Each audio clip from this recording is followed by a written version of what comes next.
में हम आपको एक अपने ब्रज की कथा सुनाते हैं, सत्य कथा।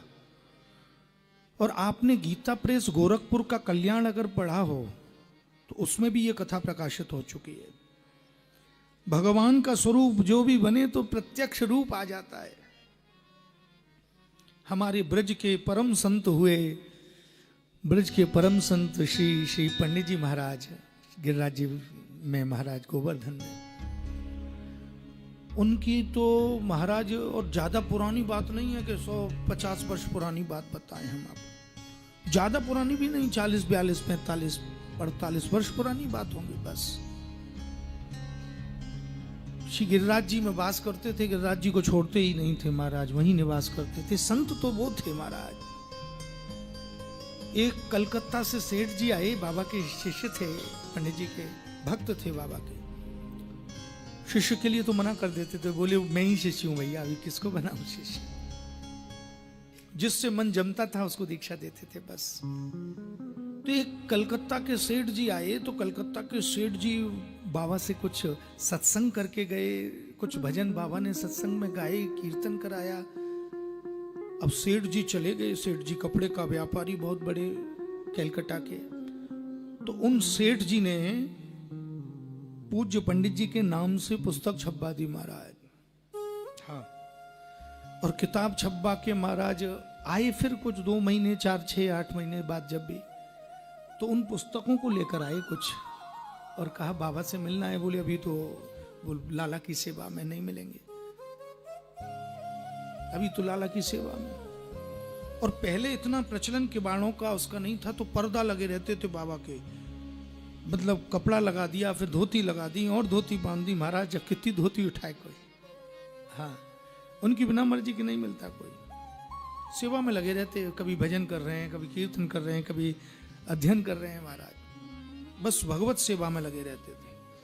अब सेठ जी आए, तो जब शिष्यों ने कहा गुरुजी वो सेठ जी आए, बोले रोकिए बुलाएंगे।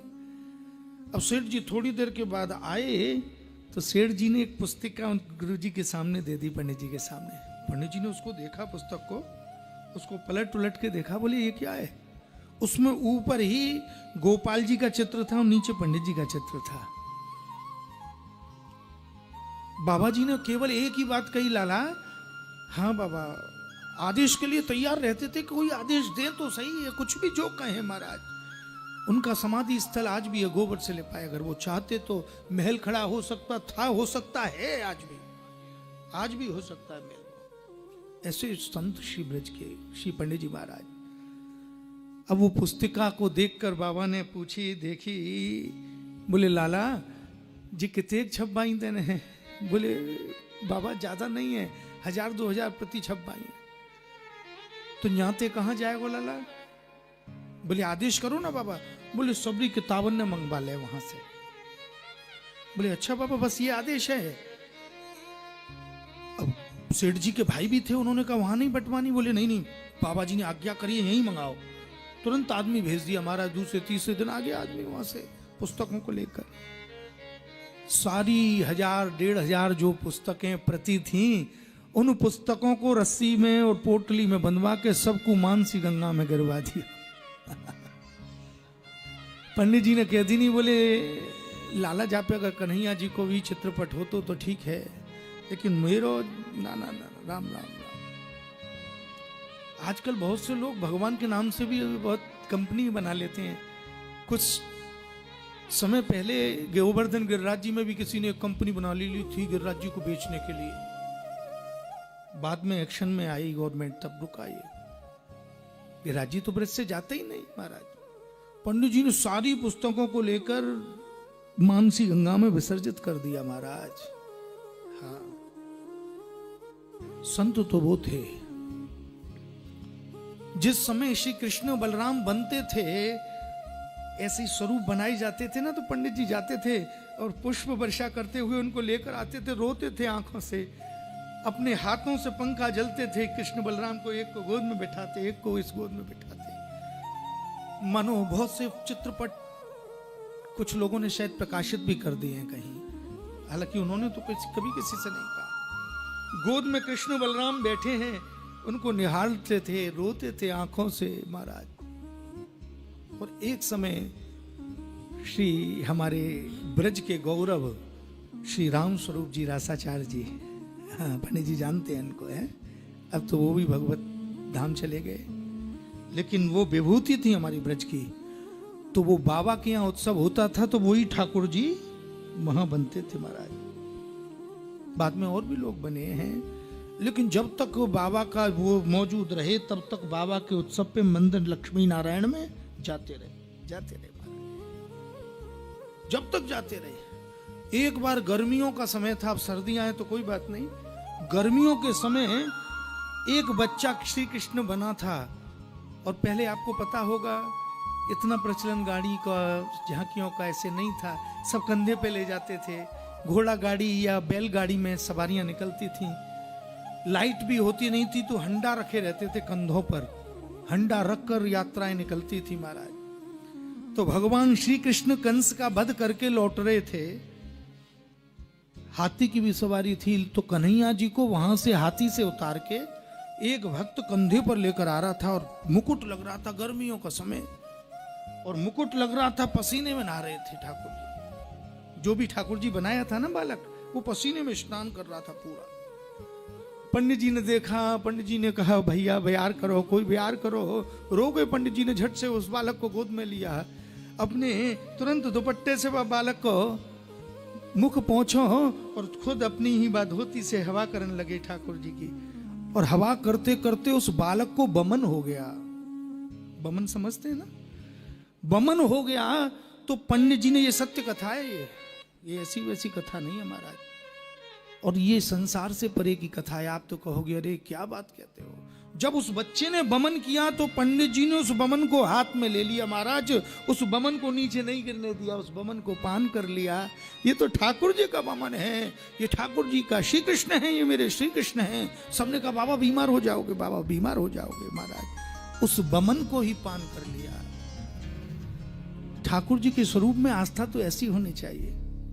आजकल हो गया ठीक है ठाकुर जी का स्वरूप, लेकिन भाव वही रखना चाहिए कि प्रत्यक्ष ठाकुर जी हमारे सामने आ जाए।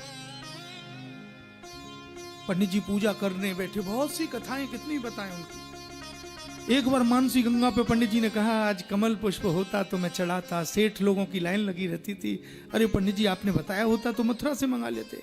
इतने में एक छोटा सा बच्चा आ गया 8 साल का, और डलिया में एक नहीं 108 कमल लेकर आ गया। बाबा जो फला सेठ ने तेरे तक कमल भेजे हैं, ले ले बाबा। ओहो बाबा पंडित जी तो रो गए, उस गला रुंध गया।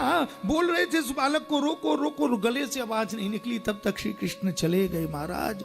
ऐसी ऐसी सैकड़ों कथाएं उनके जीवन की। और एक कथा तो डॉक्टर असोफा जी की कथा है, ही सब जानते हैं।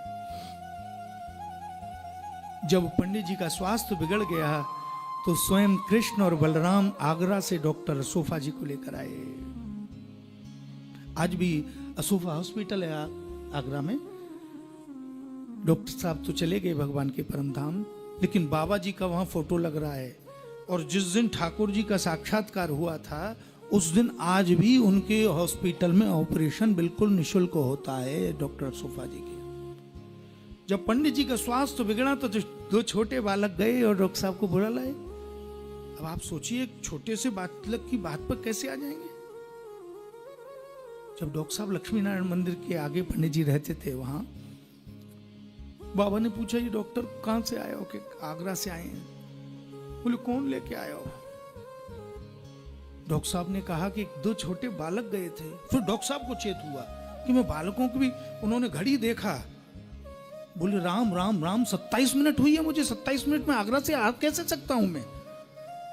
और मैं तो बस निकला था गेट से और सीधा यहां आ गया। ओहो पंडित जी तो घुटनों के बल गिर गए, रोने लगे। अरे मुझसे पहले इस चीर फाड़ वाले को दर्शन दे दिए तुमने। जा कन्हैया आज से ही मैं अन्न जल का त्याग कर देता हूं। अन्न जल छोड़ दिया बाबा जी ने। उसके बाद तब समाधि पर, जो आज समाधि स्थल है, वहां कृष्ण बलराम दोनों समय आते थे रात्रि में। ब्रजवासी जानते हैं इस बात को पंडित जी। लेकिन कभी भी कोई प्रदर्शन किया? राम राम राम कोई नहीं किया। जिस समय शरीर जीर्ण था उसी समय कह दिया मेरे परिवार का, मेरा कोई भी व्यक्ति, मेरे नाम से किसी का कोई मतलब नहीं है, मेरे न मैं किसी का हूँ न मेरा कोई है, मैं तो ठाकुर श्री हरि का हूँ और श्री हरि बस मेरे हैं महाराज। वो संत होते थे महाराज। इसीलिए ठाकुर जी का जो